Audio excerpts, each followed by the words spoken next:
Okay, welcome to chapter 8, environmental management, and here we'll be looking at human population. And in this topic, the major learning objective is uh, we'll look at human population distribution and density, and also we'll look at changes to human population size. So we'll divide this topic into two parts. So this first part we'll be looking at 8.1 and 8.2. We'll be able to identify where people live in the world, where we look at population density and population distribution. We'll be able to describe and explain the growth curve of population and describe and explain the changes in human population.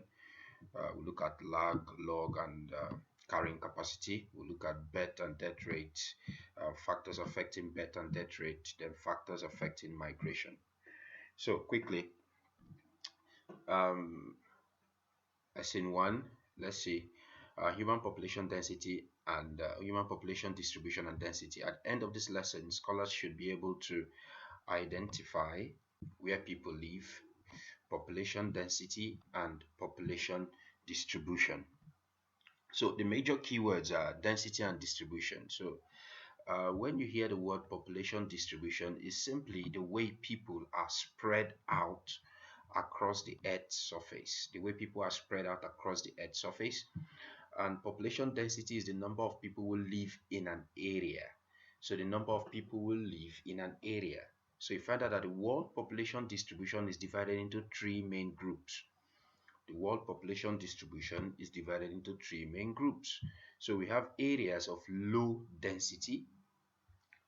These are areas where you have less than 10 people per kilometer square.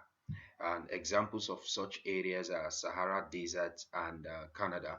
So it usually have a low density in terms of distribution of people within that area. So if you look at this map also, it helps to show the pattern in which the world population is being and distribution and also and density. So you find out that these areas, looking at the key here, you'll be able to tell you areas that are densely populated. So these areas are densely populated, areas that are moderately populated, and areas that are sparsely populated. You find that a majority, most areas around the world are moderately populated. Then we have some areas that are especially densely populated, especially this west and coastal areas of Africa.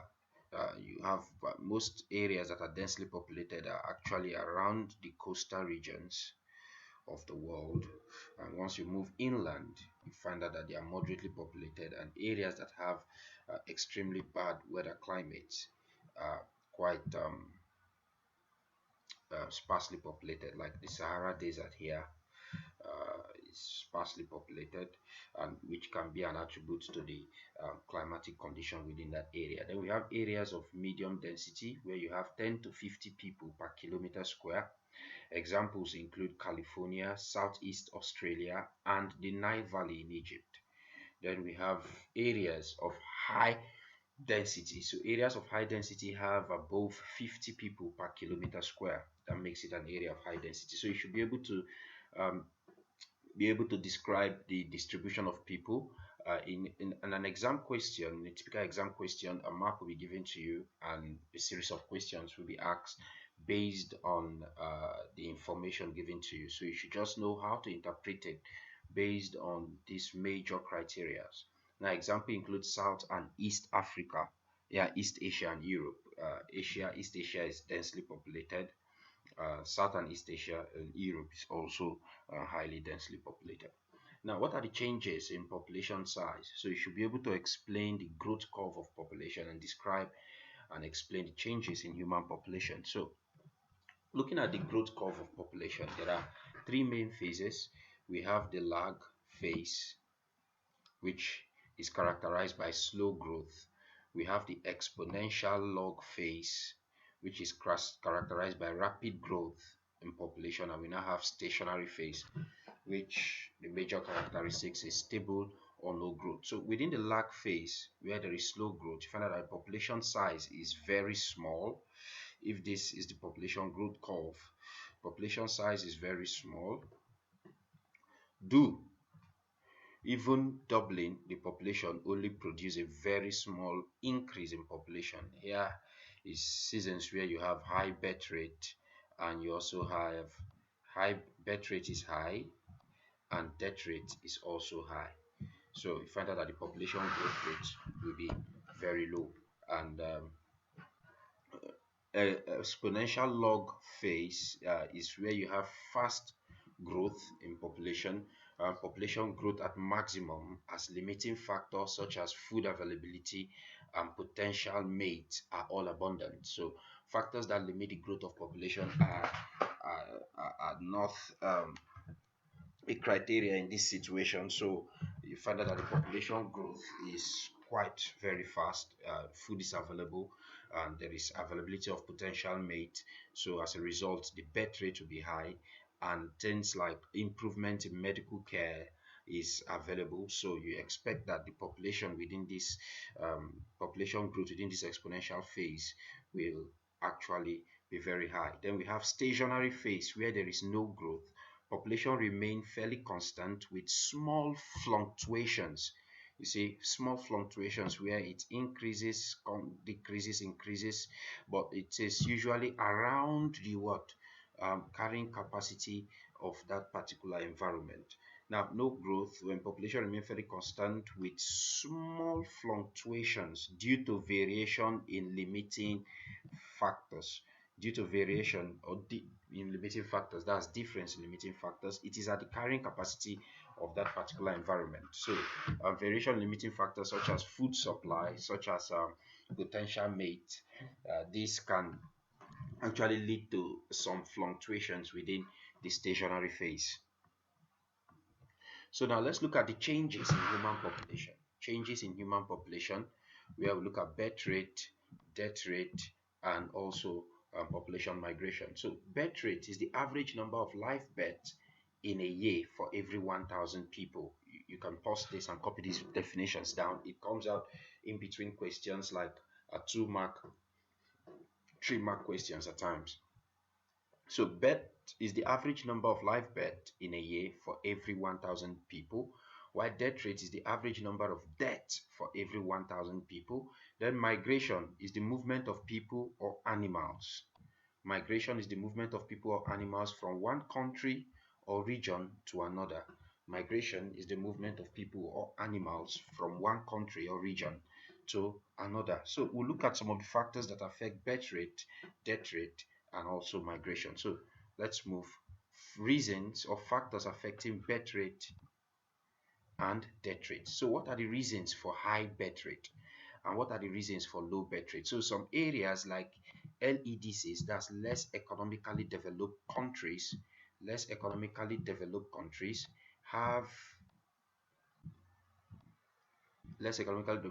normally have high birth rate, while more economically developed countries usually have low birth rate. So we'll now look at the reasons why some areas have high birth rate and some areas have low birth rate. So quickly, one, reasons for high birth rate is lack of contraceptives.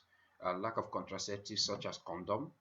Uh, some, even if it is available, it is not affordable. That means it is quite expensive, so people tend not to use it. So lack of contraceptives is an issue. Then we have religious belief such as belief against the use of contraceptives and abortion, and majorly by Roman Catholic don't believe in the use of contraceptives, and they don't believe in abortion. They only believe in natural method of birth control. Agricultural based society, like most less economically developed countries, are into primary industries. So you find out that most of the people are into agriculture, so the need for more people to farm and collect water, in the case of irrigation process. So they tend to give birth to more kids that we assist them in the farming process. Now, high infant mortality, that if some babies may die couples will be tempted to have more children, and this is as a result of poor medical care or poor medical availability in most of these less economically developed countries. Now, no care homes or pension, so old people tend to be dependent on their children, on their kids, to take care of them during their old age. So they tend to give birth to more kids. So if each of the kids send some remittance home, then they will be very good to it will be enough for them to survive. Then we also have pronatalist policies, which are government encouraging couples to have more children.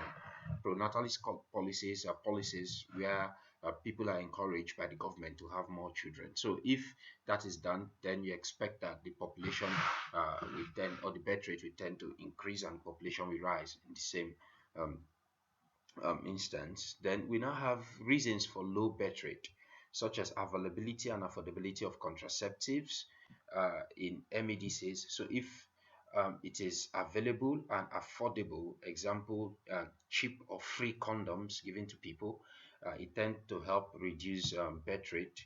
We have things like emancipation or freedom of women. Now, freedom of women to get education and work, and this will help to increase their marital age, and most women will now become career women. So as a result, they might not have the time to give birth to more kids.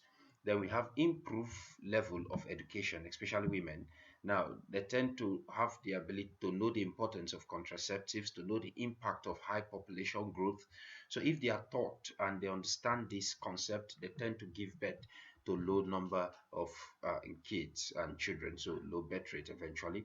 Reduce infant mortality if you have if you have the belief that um, the medical the number of kids you give birth to will tend to survive because you have good medical care and facilities within your country.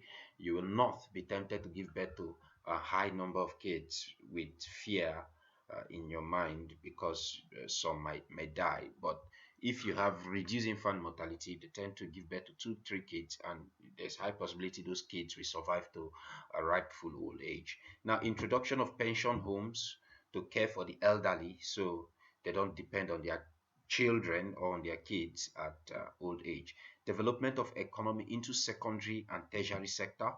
Now, in secondary and tertiary sector, you don't need more people like in primary sector in agricultural-based societies in less economically developed countries. So, if the economy has transited into a secondary or tertiary sector, people tend to uh, give birth to low number of kids. So we have increased cost of children. So there have been increased cost of raising children in the last decade. So people tend to give birth to less number of kids, which their financial capability will be enough to raise.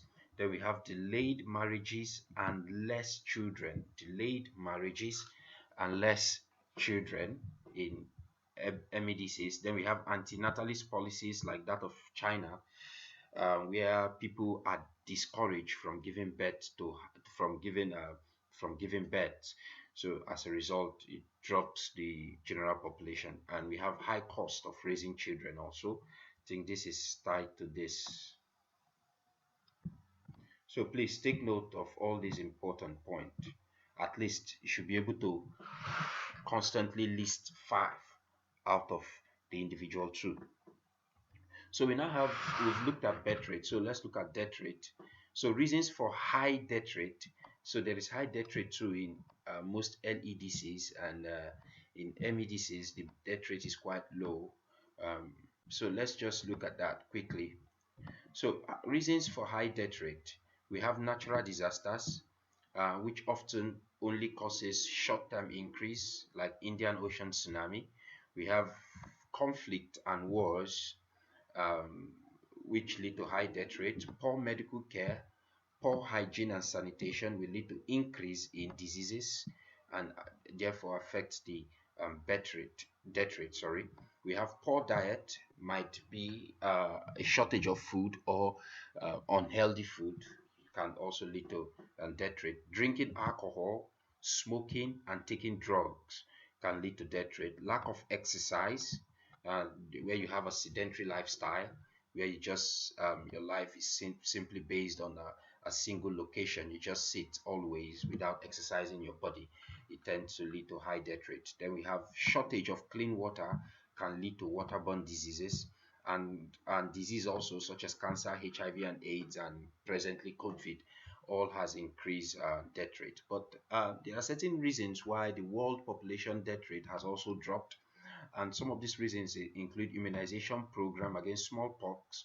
We also have an immunization program against COVID going on presently, where people are being vaccinated. Now we have availability of clean water, improved diet and knowledge of diet has also helped to lower the death rate, improve level of exercise, improve medical care, improve preventive testing. Example are for cancer, so people can be treated before it kills them. So all these are some of the factors that have led to low death rate. So factors affecting migration. Now, people will normally migrate because of a combination of push and pull factors. So what are the push and pull factors? So push factors, these are things that are driving you from the location that you live. Things that drives people away from the location that they live. Examples are crime and pollution. These are push factors. Then pull factors are things that are attracting you to a new location, and examples are better job and nice weather. These are pull factors to a particular location. Then what are the push and pull factors from origin? Origin simply means the source country. So what are the push and pull factors from origin, source country? So push factors from source, that's origin, and things that drive people away from their country when there is no job and low salary, pollution and congestion. When you have a bad weather, there is high crime rate, poor education and healthcare, and poor housing can actually be a push factors. And what are the pull factor from source or origin, a country? So you see, um, we have family and friends, we have house, we have, you know, the culture, you understand the language, and you understand how the country works. So these are the reasons why people will tend to remain in their country if all these other factors are present. So these are the pull factors to the source, from source, that's the origin of that one country. So if you leave your country for a better job, for high salary, for sanitation and good weather, so the only thing that will make you remember or you want to go back to your country is majorly because of friends and family. You know the culture, you understand the language, you understand how the country works.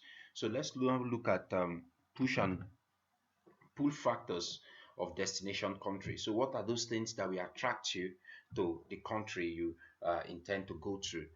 Some of those things are better job, better salary, where you have a better school and hospitals. It's usually a peaceful and safe environment. Friends and family are already living there, so it will be easy for you to move over there. But in a situation where, what are those things that, and once you go to the country, that might be an issue that will make you leave that particular country back to your origin or source is maybe when you travel, you now have issues with cost of housing, quite expensive. You have racial tension, they abuse you racially, and language barriers. You don't understand the language. If you have an English speaking country and decide to go to a francophone country, it's a very big issue if you don't know how to speak French. Then we have different culture. Possibly you don't understand the culture, and if you have no friends and families there, you tend to be very bored, and at times it might be a reason for you to return back to your original country. Okay, so natural rate of population growth or population change. You see, in exam they normally ask questions on this where you just have to calculate natural rate of population change. So you see, birth and death rate and death and natural causes of population change. So the difference between the birth rate and death rate of a country or place is called natural increase, and you calculate the natural increase by subtracting the death rate per 1000 population from the birth rate per 1000 population. So natural increase is birth rate minus death rate. So simple. Once you get the data, you just subtract, you get the answer. So I have a sample exam question here where they said the table shows the population data in some countries in 2013 We have Bulgaria, we give us birth rate and death rate, then natural population increase. The first question is complete the table to calculate the natural increase for Bulgaria and Pakistan. Natural increase, remember, is birth rate minus death rate. So in this case, it will be 9.6 minus 14.2, which will be equal to, then this will be 25 minus 7.3, which will be equal to, so let's just look at the answers quickly. So here will be 25.2 minus 7.3. So let's clear 25 and 25.2 minus 7.3. 7.3. This is 17. 17.9. Sorry, 17.9. Why this will give us 9.6 minus 14.2. This is minus 4.6. That means the population is decreasing. There is no increase naturally. If there's a growth, it might be due to migration. 14.6. Now we are done. That's one mark. They say use the data in the table for 2013 to predict what will happen to the population of Japan if the birth and death rate remain unchanged. Japan population will decrease because it's at minus 1.1. So simple, just come write decrease.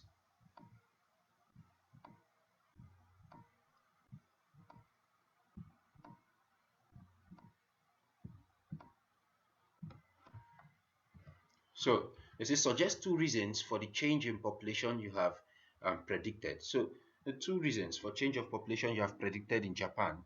So improve in medical care.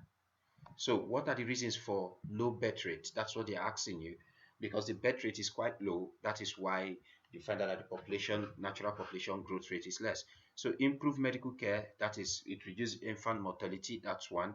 You can look at availability of contraceptives. That's two.